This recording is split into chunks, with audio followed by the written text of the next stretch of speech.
హిందూ మతంలో అమావాస్యకు ఎంతో ప్రాముఖ్యత ఉంటుంది. అమావాస్య తిథి విష్ణుమూర్తికి అంకితం చేయబడి ఉంటుంది. ప్రతి నెల అమావాస్య వస్తుంది. అలాగే ఈ ఫిబ్రవరిలో వచ్చే అమావాస్య మరింత ప్రత్యేకతని సంతరించుకుంది. మాఘమాసంలోని కృష్ణపక్షంలో వచ్చే అమావాస్యను మౌని అమావాస్య అంటారు. ఈ ఏడాది మౌని అమావాస్య ఫిబ్రవరి 9న వచ్చింది. ఈ అమావాస్య 100 సంవత్సరాలకు వస్తున్న అద్భుతమైన రోజు. ఇది శుక్రవారంతో కలిసి వచ్చింది కనుక దీనికి శుక్ర అమావాస్య అని కూడా అంటారు.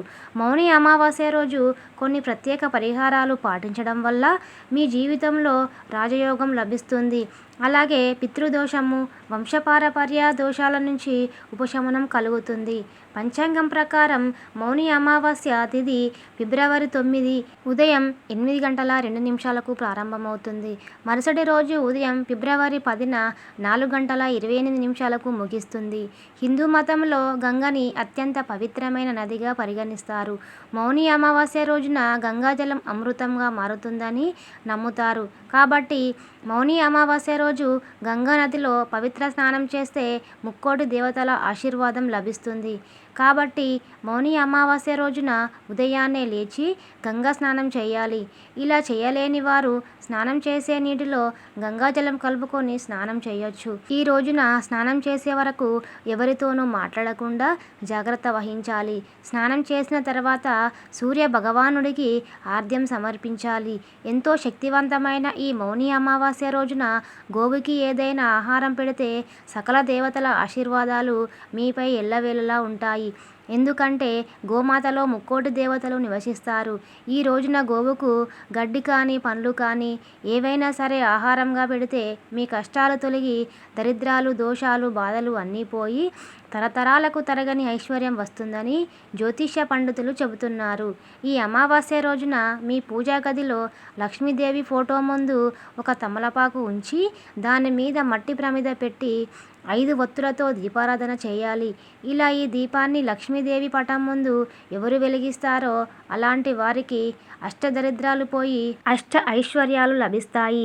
మౌని అమావాస్య రోజున నువ్వులతో చేసిన ఆహార పదార్థాలను దానం చేయడం వల్ల విష్ణువు అనుగ్రహం లభిస్తుంది.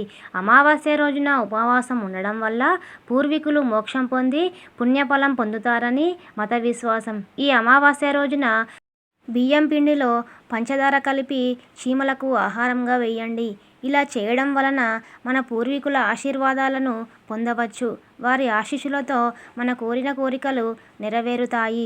ఈ అమావాస్య రోజున రావి చెట్టుకు 108 సార్లు ప్రదక్షిణలు చేస్తే చాలా మంచిది.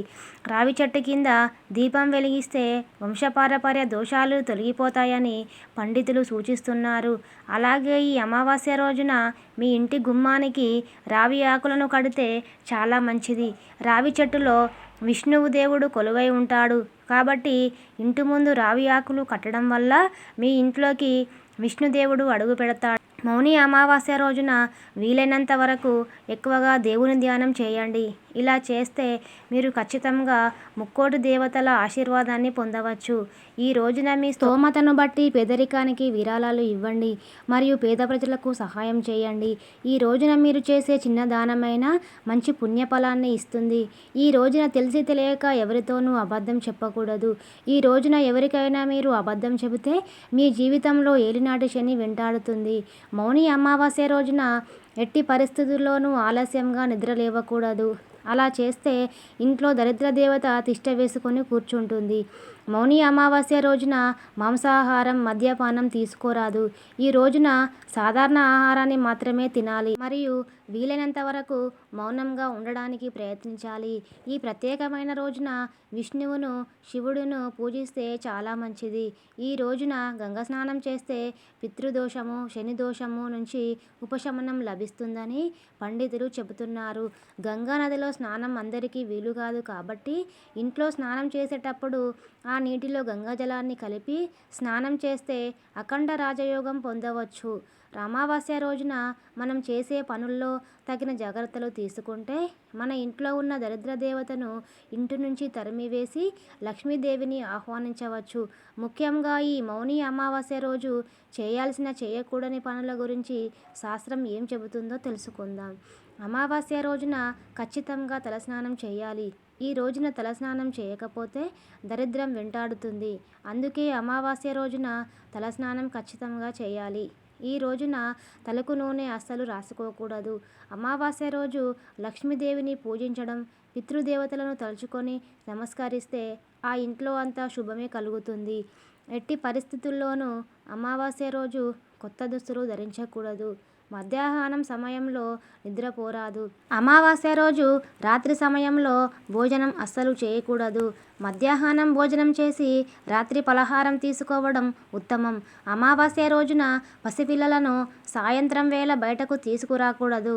అమావాస్య రోజు గడ్డం తీసుకోవడం, జుట్టు కత్తిరించుకోవడం, గోళ్ళు కత్తిరించుకోవడం చేయరాదు.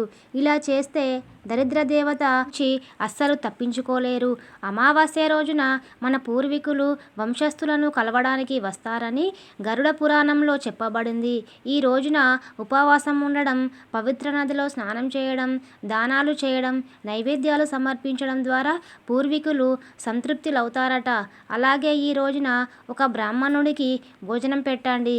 ఇలా పెట్టడం వల్ల మీకు శుభ ఫలితాలు లభిస్తాయని నమ్ముతారు.